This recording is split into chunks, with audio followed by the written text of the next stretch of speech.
ओम नमः शिवाय। दोस्तों, हर हर महादेव। आज की वीडियो में सोमवार व्रत कथा श्रवण करने जा रहे हैं। प्रिय बंधुओं, सोमवार का दिन देवादिदेव महादेव को समर्पित होता है। सोमवार के व्रत में सामान्य तौर पर दिन के तीसरे पहर तक व्रत होता है। व्रत में फलाहार या पारण का कोई खास विशेष नियम नहीं होता है, लेकिन यह आवश्यक होता है कि दिन रात में केवल एक समय ही भोजन किया जाता है। और आप चाहें तो जैसा आपने संकल्प लिया है, पूरे सोमवार के व्रत कर रहे हैं या सावन के महीने में पूरा व्रत रख रहे हैं, तो जिस तरह आपने संकल्प लिया है उस तरह से आप व्रत कर सकते हैं।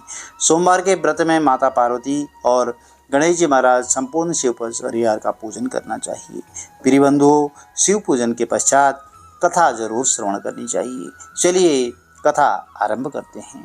बोली शंकर भगवान की जय, गणेश जी महाराज की जय, पार्वती मैया की जय। कथा के अनुसार एक धनवान साहूकार था, जिसके घर धन आदि किसी प्रकार की भी कभी कोई कमी नहीं रहती थी, परंतु उसको एक दुख रहता था कि उसका कोई पुत्र नहीं था। वह इसी चिंता में दिन रात लगा रहता था। वह पुत्र की कामना के लिए प्रत्येक सोमवार को शिव जी का व्रत और पूजन किया करता था। सायंकाल को शिव मंदिर में जाकर के शिव जी के श्री विग्रह स्वरूप के सामने दीप जलाया करता था। उसके इस भक्तिभाव को देख करके एक समय श्री पार्वती जी ने भगवान भोलेनाथ से कहा कि हे महाराज, यह साहूकार आपका बहुत बड़ा भक्त है और सदैव आपका व्रत और पूजन बड़ी श्रद्धा भाव से करता है, तो इसकी मनोकामना तो आपको अवश्य पूर्ण करनी चाहिए।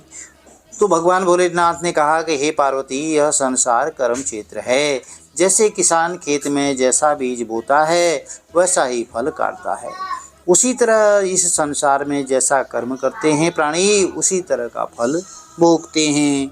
तो माता पार्वती ने विशेष आग्रह से कहा कि महाराज, जब यह आपका अनन्य भक्त है और इसको अगर किसी प्रकार का दुख है तो आपको जो है इसे अवश्य दूर करना चाहिए, क्योंकि आप सदैव अपने भक्तों पर दयालु होते हैं और उनके दुखों को दूर करते हैं। यदि आप ऐसा नहीं करेंगे तो मनुष्य आपकी सेवा और व्रत क्यों किया करेंगे। तो माता पार्वती का ऐसा आग्रह दे करके भगवान शिव कहने लगे कि हे पार्वती, इसके कोई पुत्र नहीं है, इसी चिंता में यह अत्यंत दुखी रहता है। इसके भाग्य में पुत्र न होने पर भी मैं इसको पुत्र रत्न की प्राप्ति का वरदान देता हूँ, लेकिन यह पुत्र केवल 12 वर्ष तक ही जीवित रहेगा। इसके बाद वह मृत्यु को प्राप्त हो जाएगा। इससे मैं अधिक और इसके लिए कुछ भी नहीं कर सकता। अब यह सब बातें साहूकार सुन रहा था। इससे उसको ना तो कुछ प्रसन्नता हुई और ना ही कोई दुख हुआ। वह पहले जैसा ही शिवजी महाराज का व्रत पूजन करता रहा। कुछ काल व्यतीत हो जाने पर साहूकार की स्त्री गर्भवती हुई और 10वें महीने में उसके गर्भ से अति सुंदर पुत्र की प्राप्ति हुई। अब साहूकार के घर बहुत खुशी मनाई गई, परंतु साहूकार ने उसकी केवल 12 वर्ष की आयु जान करके कोई अधिक प्रसन्नता प्रकट नहीं की और ना ही किसी को भेद बताया। अब जब वो बालक 11 वर्ष का हो गया तो उस बालक की माता ने उसके पिता से विवाह आदि के लिए कहा। तो वह साहूकार कहने लगा कि अभी मैं इसका विवाह नहीं करूंगा, अपने पुत्र को मैं काशी जी पढ़ने के लिए भेजूंगा। तो फिर साहूकार ने अपने साले यानी कि बालक के मामा को बुलाया और उसका बहुत सारा धन दे करके कहा कि तुम इस बालक को काशी जी पढ़ने के लिए ले जाओ और रास्ते में जिस स्थान पर भी जाओ यज्ञ करते हुए और ब्राह्मणों को भोजन कराते हुए जाना।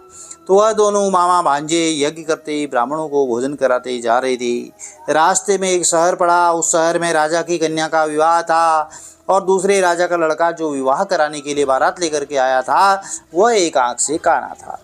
तब उसके पिता को इस बात की बड़ी चिंता होने लगी कि कहीं वर को देख करके कन्या के माता पिता विवाह में किसी प्रकार की अड़चन पैदा ना कर दें। इस कारण जब उसने अति सुंदर सेठ के लड़के को देखा तो मन में विचार आया कि क्यों न दरवाजे के समय इस लड़के से वर का काम चला लिया जाए। ऐसा विचार करके वर के पिता ने उस लड़के और मामा से बात की तो वे राजी हो गए और फिर उस लड़के को वर के कपड़े पहना करके और घोड़ी पर चढ़ा दरवाजे पर ले गए। अब सब कार्य प्रसन्नता से हो गया। फिर वर के पिता ने सोचा कि यदि विवाह कार्य भी इसी लड़के से करा लिया जाए तो इसमें क्या बुराई है। ऐसा विचार करके उसने लड़के और उसके मामा से कहा, यदि आप फेरों का और कन्यादान का काम भी इसी से करा दें तो आपकी बहुत बड़ी कृपा होगी और मैं इसके बदले में आपको बहुत कुछ धन दूंगा।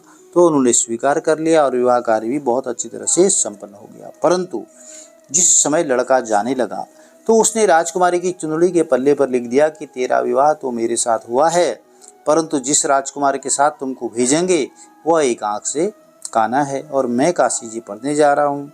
अब लड़के के जाने के पश्चात उस राजकुमारी ने जब अपनी चुंदड़ी पर ऐसा लिखा हुआ पाया तो उसने राजकुमार के साथ जाने से मना कर दिया और कहा कि यह मेरा पति तो नहीं है, मेरा विवाह इसके साथ नहीं हुआ है और जिसके साथ मेरा विवाह हुआ वह तो काशी जी पढ़ने गया है।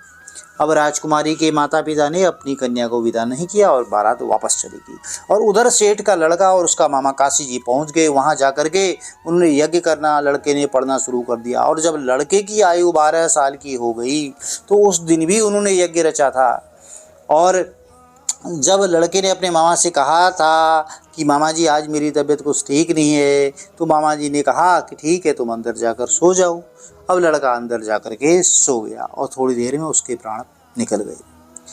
जब उसके मामा ने अंदर जाकर देखा तो वह तो मुर्दा पड़ा है। उसको बड़ा दुख हुआ। उसने सोचा कि अगर मैं अभी रोना धोना शुरू कर दूंगा तो यज्ञ का कार्य तो अधूरा रह जाएगा। इसीलिए उसने जल्दी से यज्ञ का कार्य समाप्त करके ब्राह्मणों के जाने के बाद रोना पीटना आरंभ कर दिया। अब संयोग से उसी समय भगवान भोलेनाथ माता पार्वती उधर से जा रहे थे। उन्होंने जोर जोर से रोने की आवाज़ सुनी तो माता पार्वती कहने लगी कि महाराज कोई दुखिया रो रहा है, इसके कष्ट को आप अवश्य दूर कर दीजिए। तो जब शिव पार्वती ने पास जाकर देखा तो वहाँ एक लड़का मुर्दा पड़ा था। माता पार्वती जी कहने लगी कि महाराज यह तो उसी सेठ का लड़का है जो आपके वरदान से हुआ था। तो शिव जी कहने लगे कि हे पार्वती इसकी आयु इतनी थी, सो यह भोग चुका है। तब माता पार्वती ने कहा कि महाराज इस बालक को और आयु दो, नहीं तो इसके माता पिता तड़प तड़प कर मर जाएंगे। तो माता पार्वती जी की बार बार आग्रह करने पर शिव जी ने उसको जीवन वरदान दिया और शिव जी महाराज की कृपा से लड़का जीवित हो गया। शिव पार्वती कैलाश चले गई। तब वह लड़का और मामा उसी तरह यज्ञ करते और ब्राह्मणों को भोजन कराते हुए अपने घर की ओर चल पड़े। अब रास्ते में उसी शहर में आए जहाँ उसका विवाह हुआ था और वहाँ पर आकर उन्होंने यज्ञ आरंभ कर दिया। तो लड़के के ससुर ने उसको पहचान लिया और अपने महल में ले जा करके उसकी बहुत बड़ी खातिरदारी की और बहुत दास दासियों सहित आदर पूर्वक लड़की और जमाई को विदा कर दिया। अब जब वो अपने शहर के निकट आए तो मामा ने कहा मैं पहले तुम्हारे घर जा कर के खबर करके आता हूँ। तो जब उस लड़के का मामा घर पहुँचा तो लड़के के माता पिता घर की छत पर बैठे थे और यह प्रण कर रखा था कि यदि हमारा पुत्र सकुशल लौट आया तो हम राजी खुशी नीचे आ जाएंगे, नहीं तो छत से गिर कर के अपने प्राण त्याग देंगे। इतने में उस लड़के के मामा ने आकर यह समाचार दिया कि आपका पुत्र आ गया है। तो उनको विश्वास ही नहीं हुआ और जब उसके मामा ने शपथ पूर्वक कहा कि आपका पुत्र अपनी स्त्री के साथ बहुत सारा धन लेकर आ रहा है तो सेठ ने आनंद के साथ उसका स्वागत किया और बड़ी प्रसन्नता के साथ रहने लगी। इसी प्रकार से प्रिय बंधुओं, जो कोई भी सोमवार के व्रत को धारण करता है अथवा इस कथा को पढ़ता है, श्रवण करता है, उसकी मनोकामनाएं देवादिदेव महादेव अवश्य पूर्ण करते हैं। यदि आपको कथा अच्छी लगी तो चैनल को लाइक शेयर सब्सक्राइब जरूर कीजिएगा। कथा के बाद जो है आरती जरूर श्रवण करनी चाहिए। चलिए आरती आरंभ करते हैं। ओम जय शिव ओमकारा भोले हर शिव ओमकारा ब्रह्मा विष्णु सदा शिवे ब्रह्मा विष्णु सदा शिवे अर्धांगी धारा ओम हर हर हर महादेव एकानन चतुरानन पंचानन राज भोले पंचानन राज हंसासन गरुड़ासन हंस सन गरुड़ासन वृषवाहन साजे ओम हर हर हर महादेव। दो भुज चारु चतुर्भुज दस भुज अति सोहे बोले दस भुज अति सोहे तीनों रूप निरखते त्रिगुणा रूप निरखते त्रिभुवन जन मोहे ओम हर हर हर महादेव। अक्षमाला वनमाला रुंडमाला धारी बोले रुंडमाला धारी चंदन मृग मद सोहे, चंदन मृग मद सोहे, वाले शशिधारी। ओम हर हर हर महादेव। श्वेतांबर पीतांबर बागंबर अंगे, बोले बागंबर अंगे। सनकादिक गरुड़ादिक भूतादिक संगे। ओम हर हर हर महादेव। कर के माध्य कमंडल चक्र त्रिशूल धरता, बोले चक्र त्रिशूल धरता। सुख करता दुख हरता, सुख करता दुख हरता। जग पालन करता। ओम हर हर हर महादेव। ब्रह्मा विष्णु सदा शिव जानते अविवेका, बोले जानते अविवेका। प्रणवाक्षर के मध्य तीनों एका। ओम हर हर हर महादेव। काशी में विश्वनाथ विराजत नंदे ब्रह्मचारी, बोले नंद ब्रह्मचारी। नित्य उठ भोग लगावत, नित्य उठ दर्शन पावत। महिमा यति भारी। ओम हर हर हर महादेव। ओम जय शिव ओमकारा, बोले हर शिव ओमकारा। ब्रह्मा विष्णु सदा शिव, ब्रह्मा विष्णु सदा शिव, अर्धांगीधर।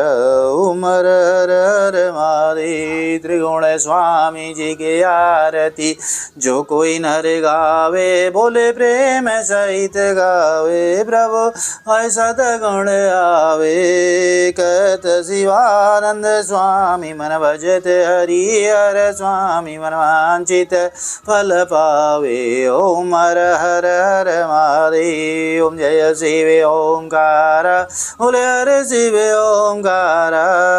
ब्रह्मा विष्णु सदा शिव, अर्धांगीधर। ओम हर हर हर महादेव। आरतिकं समर्पयामि। बोले शंकर भगवान की जय, बोले गणेश जी महाराज की जय, बोले पार्वती मैया की जय हो। प्रिय बंधु, इस तरह आरती करने के बाद आरती शीतलीकरण करें और प्रसाद भोग भगवान को अर्पित करके सभी को प्रसाद वितरित करें। हर हर महादेव। जय माता दी।